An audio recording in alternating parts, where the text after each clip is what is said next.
Hello everybody. Today we will be showing you the head and the trunk, which includes the skull, the spine, the ribs, and some other miscellaneous parts. So we're going to start out with the skull and do sutures.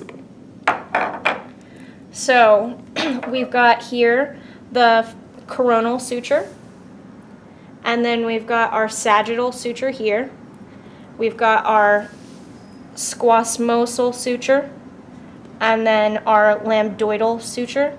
And right here is the lambda, which is making a little lambda on the back of your head. Then we have our outside facial bones. So we've got our frontal bone here. We've got our parietal bones. And then we've got our greater sphenoid wing, which you can see from the outside here and also from the orbital here. And then we've got the pterion, which is where your parietal, temporal, greater sphenoid wing, and frontal bone all meet. Then we also have the occipital bones, which are here, and the parietal foramen, which is right here, and that's where the emissary vein passes through the skull. We've got our supraorbital foramen, which they're here and here. They're not too clear, but that's where they are. And that's where the first branch of your fifth cranial nerve passes through. And then you've got your infraorbital foramen, which is where the second branch of the fifth cranial nerve passes through. All right, we've got our nasal bone here. And then you've got your vomer, which is the orange part within the nasal cavity. You also have the perpendicular plate of the ethmoid bone, and that's your inferior nasal conchae, and this is your middle nasal conchae. The superior isn't visible. You can also see your ethmoid bone within the orbital, and the lacrimal bone is this small green bone, and you can see the lacrimal duct that passes right through there. Then we also have the sphenoid bone, which can be viewed internally and externally. We've got the zygomatic bone with the temporal process and the temporal bone with the zygomatic process. And then we also have our maxilla here, which is all the pink area. When you turn it over, you can see we have the palatine process of the maxillary bone, and this little foramen right here is the nasopalatine canal, which is where your sphenopalatine artery passes through, and then also some nasopalatine nerves. This little back portion here is the actual palatine bone, and it has these little palatine foramen right here. It's called the greater palatine foramen, and the greater palatine nerve passes through there. We've got the external auditory meatus right here, and when you turn and you look from the inferior view of the skull, we've got the mastoid process on either side here, the styloid process, they're pretty sharp, and then we've got the stylomastoid foramen, which is right in between these two processes, and through that, cranial nerve 7 exits the skull.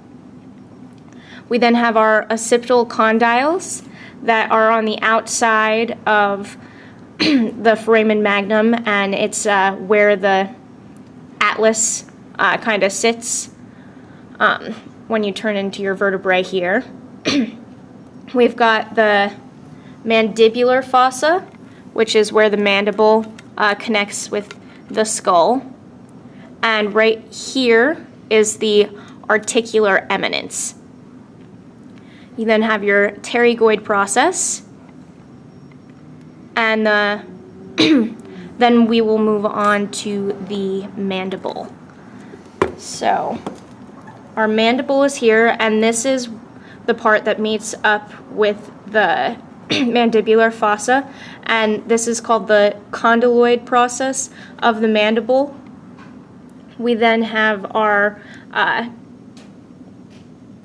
coronoid process here, and then we've got our mental foramen, which is where the third branch of the fifth cranial nerve passes through. And you've got your alveolar margin of the mandible, and then you've got the body, your ramus, and this is the mandibular notch. Now, to the inside of the skull, we have the anterior cranial fossa, which is this area. We've got our crista galla, which is right here, the center of that red piece. On either side is the cribriform plate, which the first cranial nerve, or the olfactory nerve, passes through. Then we have our middle cranial fossa, which is this whole area here. This is the sphenoid bone, the yellow part here. You've got lesser wings, and then you have your greater wing. And then we've got our sella turcica, which looks like devil horns, and right here is where your pituitary gland sits. And this little process here is called the posterior clinoid process. And then you've got your optic canal here, which is where your cranial nerve 2 or optic nerves pass through, and they cross over to create the optic chiasma right here. And then we've got a couple foramen here. There's the superior orbital fissure, which is the larger foramen up here, and a bunch of your cranial nerves pass through this fissure. You've got cranial nerve 3 for the first branch of the fifth cranial nerve, and cranial nerve 6 that pass through the superior orbital fissure. We have the foramen rotundum, which is round, and it sits just underneath the superior orbital fissure, and the second branch of the fifth cranial nerve passes through there. And then you've got your foramen ovale, which is this foramen, and the third branch of the fifth cranial nerve passes through there. And then you've got your foramen spinosum, which is the tiny John that's right underneath there, and that's where your middle meningeal vein and artery passes. So it's pretty tiny, but a lot gets through there. And then we've got the foramen lacerum, which is where the internal carotid artery comes out, and the carotid canal also passes through there.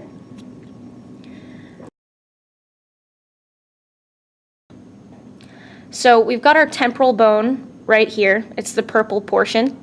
The temporal bone is divided into two portions. Right here is the squamous portion, and then here is the petrous portion. The petrous portion contains special organs of hearing and balance, like the cochlea and the semicircular canals. The petrous portion also contains the internal auditory meatus and the stylomastoid foramen, which comes out through here. And then that's basically all you need to know about the temporal process. So we've got the posterior cranial fossa, which is this whole area here. And within the posterior cranial fossa, we've got the foramen magnum, which is where the spinal cord passes into the skull. We also have the internal acoustic meatus as well. And I mentioned that earlier, but I didn't say that the cranial nerve 7 and cranial nerve 8 pass through here. We also have the jugular foramen, which is where your internal jugular vein exits the skull, and in addition to the internal jugular vein, cranial nerve 9, 10, and 11 also pass through there. We've got the sigmoid sinus, which kind of looks like an S there, and then the hypoglossal canal, which is this hole right here, and cranial nerve 7 also passes through there. So now we can move on to the next part, which is the spinal column. So there are 3 parts of the spine. There's the cervical region, which is your first 7 vertebrae. The first 2 are actually the most important in the cervical region, your atlas and your axis. And your axis has this part on the top here. That's your dens, or your odontoid process. And then your axis is like the part that holds up your head, like Atlas holds up the world. But this is where your occipital condyles will interact with. And then you also have these 2 transverse foramina on either side, which is a hallmark of cervical vertebrae. So each of the 7 cervical vertebrae will have those transverse foramina on either side. The next 12 vertebrae are your thoracic vertebrae. Those are distinct from the cervical vertebra because they look more like your traditional vertebra. They also have a body, a spinous process, 2 transverse processes, articular processes with superior articular condyles, and then inferior articular process with inferior articular condyles. And all of the thoracic vertebrae also have a costal facet for the ribs to articulate with. The lumbar and the cervical region do not have that. Moving down to the lumbar region, it's the bottom 5 vertebrae. Those are a little bit bigger than the thoracic. They all still have the same major parts like the body, spinous process, and then all of the different processes and articulations. And then down at the bottom you have your sacral region, which is 5 fused vertebrae that have these sacral foramen. And then at the bottom you'd find your coccygeal region, which is another 3 to 5 fused vertebrae. And then if we flip them around, you can see the intervertebral discs a little bit better, which is in between each of the vertebrae.